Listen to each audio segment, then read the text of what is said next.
Hermana celosa pagó a mi ex para arruinar mi fiesta de compromiso y afirmar que el bebé era suyo. Ahora mi familia no quiere saber de ella.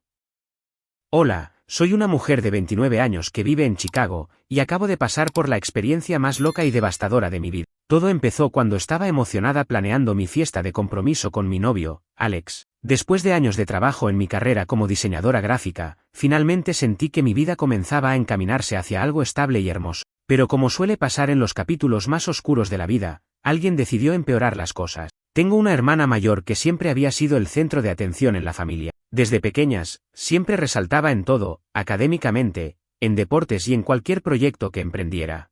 Mientras yo luchaba por encontrar mi camino, ella ya tenía un currículum impresionante. Naturalmente, mis padres siempre la usaron como ejemplo para guiarme y eso, aunque nunca lo dijeron en voz alta, siempre pesó en mi autoestima. Esa comparación constante generó una rivalidad sutil pero tóxica entre nosotras a lo largo de los años. Aunque intentamos mantener una relación cordial en reuniones familiares, siempre había una tensión subyacente. Cuando llegué a comprometerme con Alex, pensé que finalmente podría escapar de esa sombra. Anuncié mi compromiso en una cena familiar en Houston. Recuerdo la alegría y lo emocionados que estábamos todos. Organizar la fiesta de compromiso fue lo siguiente. Elegí un lugar bonito en el centro de la ciudad, puse un tema vintage y trabajé mucho para que fuera el evento perfecto. Todo parecía ir de maravilla, hasta que comencé a notar señales extrañas. Noté que mi hermana, a pesar de no haber sido invitada inicialmente, empezó a hacer preguntas sutiles con amigos y familiares sobre los detalles de la fiesta. De pronto, un día antes de la celebración, recibí un mensaje de un conocido en Detroit.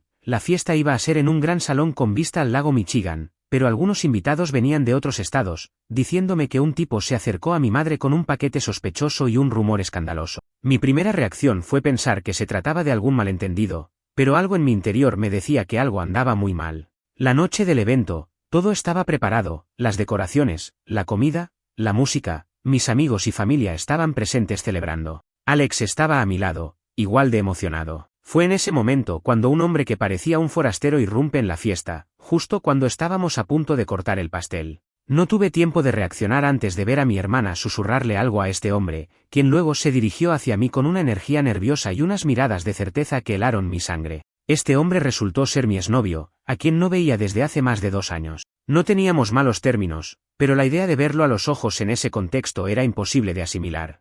Y no era solo su aparición lo que me desconcertó. Inmediatamente empezó a soltar declaraciones absurdas frente a todos los invitados, acusándome de haber tenido un romance secreto con él durante mi compromiso, y para mayor shock, alegó que el bebé que pronto tendría con Alex era en realidad suyo. Total locura. Nadie sabía de dónde sacó esa noticia, pero claro, mis palabras se sabían falsas, estaba comprometida con Alex y no había ningún bebé. Sin embargo, el caos se desató en pocos minutos. Todo el mundo se miraba confundido, tratando de procesar lo que acababa de pasar. Alex estaba paralizado, yo sentía una mezcla de ira, tristeza y vergüenza. ¿Cómo era posible que alguien se atreviera a hacer algo tan escandaloso en mi propio evento? No podía creer que mi hermana hubiera permitido o incluso planeado algo así. Desde hace tiempo intuía que ella tenía un lado oscuro, pero nunca imaginé que llegaríamos a este punto. El ambiente se volvió tenso. Algunos invitados intentaron mediar, pero la situación era insostenible. Mi hermana simplemente observaba desde la distancia, con una sonrisa torcida, como si viera todo un espectáculo. Mientras tanto, mi familia empezaba a murmurar entre ellos, a preguntar a dónde iba mi mente, a cuestionar la veracidad de lo que estaba escuchando. Sentí que el suelo se abría bajo mis pies y que la única salvación era terminar con la fiesta de inmediato. Pero había tanto en juego, mi reputación, mi relación, la paz familiar.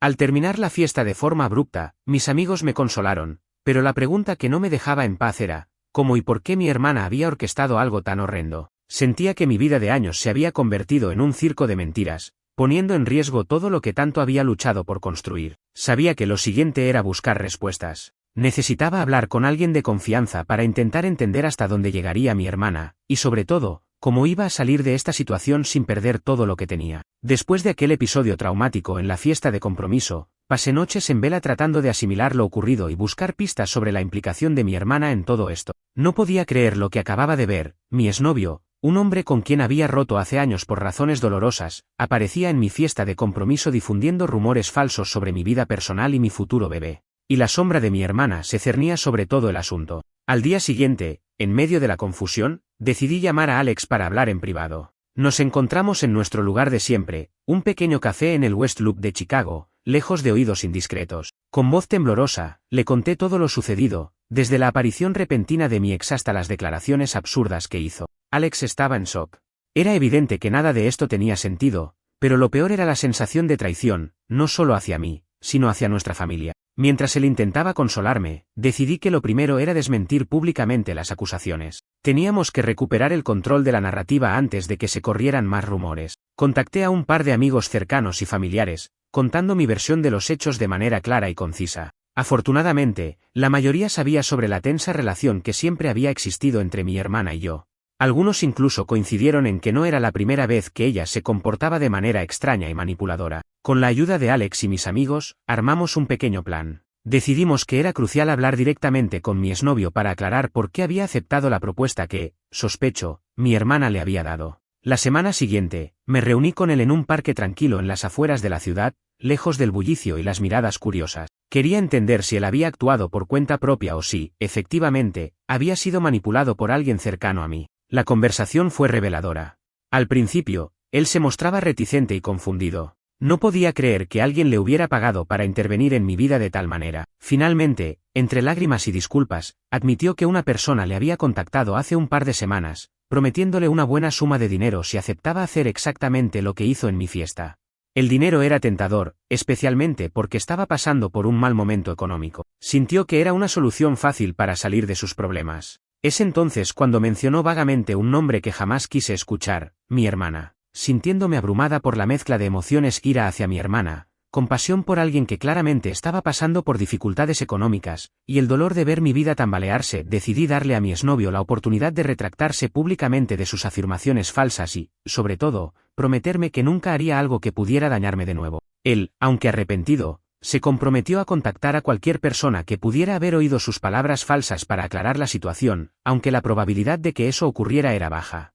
Mientras tanto, mi hermana seguía en las sombras. A pesar de que todos intuíamos que ella era la mente maestra detrás del escándalo, no tenía pruebas contundentes. Sin embargo, el hecho de que ella hubiera conseguido contratar a mi exnovio para arruinar un momento tan importante para mí era suficiente para determinar su culpabilidad.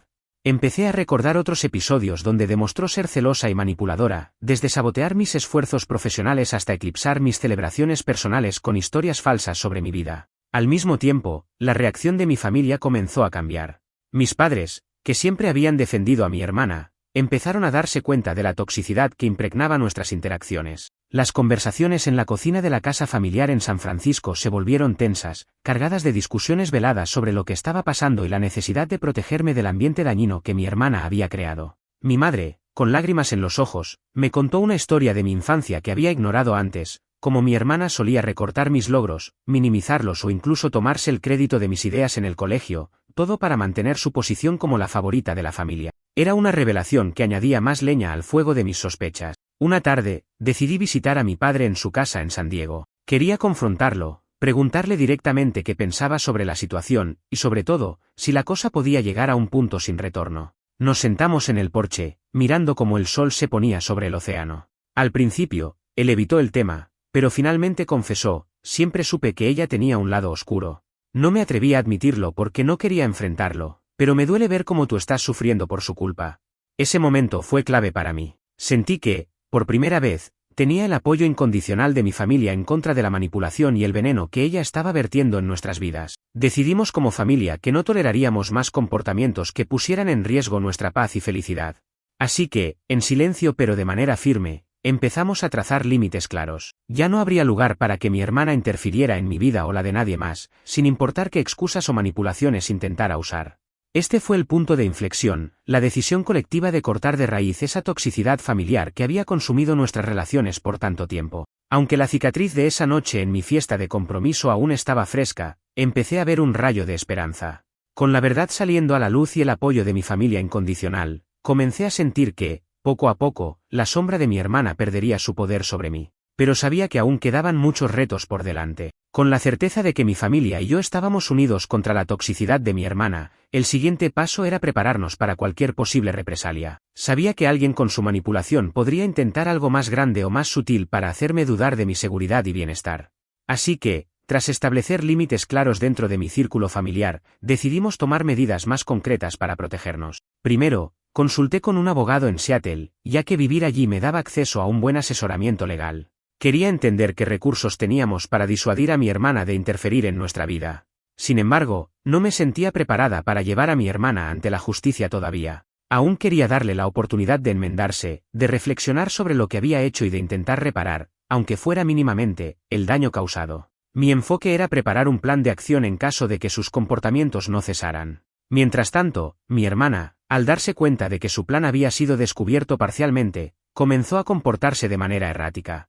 Parecía incapaz de soportar la idea de no ser el centro de atención, aun cuando no era bienvenida en nuestras vidas. Empecé a recibir llamadas y mensajes de texto en los que se disculpaba entre sollozos, suplicando por una segunda oportunidad. Pero ya había cruzado una línea infranqueable. No podía confiar en que sus disculpas fueran sinceras o que sus intenciones hubieran cambiado realmente. Un día, recibí una llamada de un primo que me contó que mi hermana había aparecido en una pequeña iglesia en Portland, llorando y pidiendo perdón a cualquier persona que la escuchara. Si bien sus lágrimas parecían genuinas, la situación me hacía sentir incómoda. Sabía que, de alguna forma, seguía buscando el perdón y atención que tanto necesitaba, y eso era peligroso. Me alegraba de que estuviera sufriendo, pero era consciente de que eso no era suficiente para sanar el daño que nos causó. En ese momento, mi madre me invitó a cenar en su casa en Denver. Durante la cena, en un ambiente más íntimo y relajado, compartimos recuerdos de la infancia, cosas que me hicieron reflexionar sobre cómo llegamos a este punto. Mi madre reconoció que, a lo largo de los años, había puesto a mi hermana en un pedestal sin notar el precio que le cobraba a la familia. Las expectativas excesivas y la presión que tanto mi hermana como yo sentíamos empezaron a pintar un cuadro mucho más complejo del que había percibido inicialmente. Entendí que la raíz del problema no era solo la envidia o el resentimiento, sino también una dinámica familiar disfuncional que afectaba a todo. Mientras procesábamos esos recuerdos, mi padre sugirió una idea que me sorprendió: tal vez era momento de buscar ayuda profesional. Dado el nivel de enredo emocional y familiar, una terapia familiar podría ayudarnos a desenredar estos nudos y encontrar una forma de interacción más sana. Aunque inicialmente reticente, especialmente por la implicación de mi hermana en nuestra historia reciente, la idea comenzó a parecer razonable. Si lográbamos entender las heridas no resueltas, tal vez podríamos evitar futuros conflictos. Decidí comprometerme a una sesión de terapia familiar sin la presencia de mi hermana, al menos para estabilizar mi propia situación y recibir herramientas para enfrentarla de forma segura si volvía a intentar algo.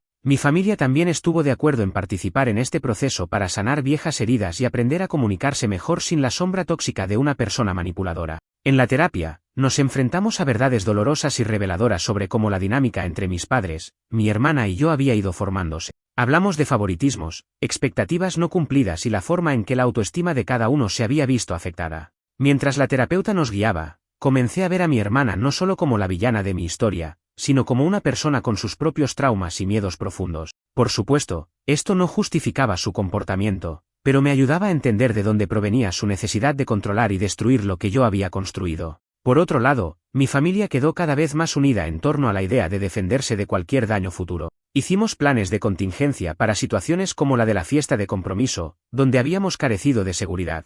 Esta vez, pensaríamos en medidas preventivas, límites claros, contactos de emergencia, y la firme intención de no ceder ante chantajes emocionales. La sensación de control empezó a regresar poco a poco a mi vida, y con ello, la confianza en que podíamos manejar la situación sin desmoronarnos. Sin embargo, a pesar de todo el progreso, el miedo a la represalia de mi hermana seguía latente. Cada notificación desconocida en mi teléfono o cada aparición inesperada en lugares que frecuentaba me hacía recordar que ella podía estar al acecho. Sabía que debía mantener la calma y no caer en sus trampas emocionales. La terapia me estaba dando herramientas para manejar el estrés y la ansiedad, y aunque algunos días era más difícil que otros, estaba determinada a no dejarme manipular nuevamente. Mientras tanto, mi hermana seguía intentando acercarse, pero de formas cada vez más desesperadas. Empezó a aparecer en reuniones familiares sin previo aviso, a enviar regalos no solicitados, y a dejar mensajes crípticos insinuando que estaba cambiando. Estas acciones, aunque aparentemente inofensivas, se sentían como parte de un patrón repetitivo diseñado para romper los límites que había establecido. Decidí que era momento de tener una conversación definitiva con ella. Sabía que no sería fácil, pero ya no podía permitir que su presencia siguiera destruyendo momentos importantes de mi vida. La llamé a un café tranquilo en el centro de Chicago,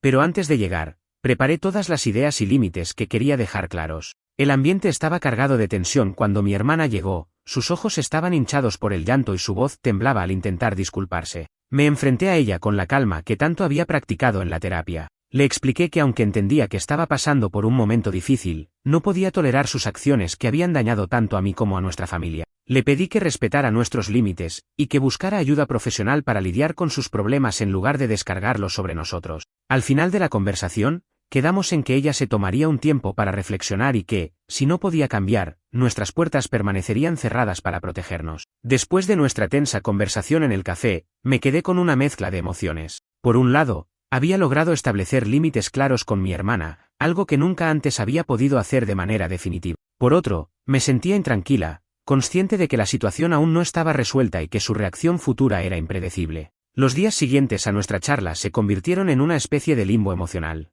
Mi hermana no volvió a contactarme de inmediato, y tanto Alex como yo aprovechamos ese espacio para concentrarnos en nuestras vidas y en la construcción del futuro. Seguimos asistiendo a sesiones de terapia familiar, y poco a poco nuestra relación con el resto de la familia comenzó a sanar. La transparencia y el apoyo incondicional me daban fortaleza para enfrentar la incertidumbre. Mientras tanto, mi hermana empezó a hacer gestos que mezclaban arrepentimiento y desesperación. A pesar de haber prometido tomar un tiempo para reflexionar, empezó a aparecer de manera esporádica en reuniones familiares, siempre en el margen, sin interferir abiertamente en nuestras conversaciones. En una ocasión, la vi sola en el comedor de la casa de mis padres en San Francisco, mirando una vieja foto de nosotros de niños con una expresión de nostalgia y pena. Esa imagen me tocó profundamente. Por un momento, vi más allá de la manipuladora en la que se había convertido, y me pregunté si en algún lugar seguía existiendo la hermana que solíamos ser de niños, antes de que las comparaciones, la presión y la competitividad destruyeran nuestra inocencia. Sin embargo, los recuerdos emotivos no me hicieron bajar la guardia. Mantuve mi determinación de no permitir que su comportamiento desestabilizara mi vida nuevamente. Implementamos las medidas legales que habíamos preparado. Con la ayuda del abogado en Seattle, presenté una solicitud de orden de restricción temporal para mi hermana, argumentando los eventos previos y la conducta repetitiva que ponía en riesgo nuestra paz y seguridad.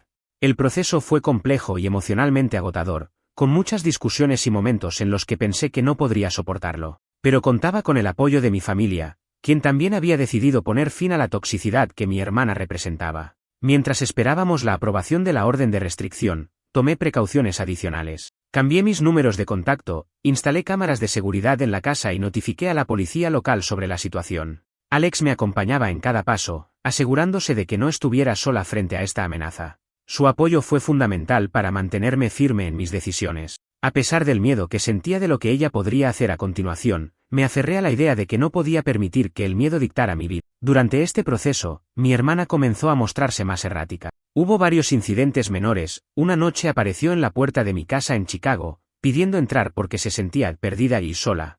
Otro día, dejó un paquete en la puerta de la oficina de Alex en Seattle con una nota vaga que decía: "No soy la que crees que soy, pero he cambiado". Estos gestos, aunque quizás nacidos de un intento de redención, seguían rompiendo mis límites y causando incomodidad a mi familia. Cada vez que ocurría algo así, me encontraba recordando la pesadilla de la fiesta de compromiso. Era un sombrío recordatorio de hasta dónde ella había llegado para manipular situaciones a su favor, y me obligaba a mantenerme firme. Con la orden de restricción provisional finalmente otorgada, la policía se convirtió en nuestra línea de defensa. Sabíamos que, si mi hermana aparecía en cualquiera de nuestras propiedades o intentaba contactarnos, habría consecuencias legales inmediatas. La respuesta de mi familia a estos últimos acontecimientos fue unánime y solidaria. Mis padres, que habían tardado en reconocer el daño causado por su favoritismo y ceguera ante la conducta manipuladora de mi hermana, ahora eran defensores activos de mantener la distancia. Ellos se organizaron junto a otros familiares para asegurar reuniones familiares en lugares neutrales y con reglas claras sobre la participación de mi hermana.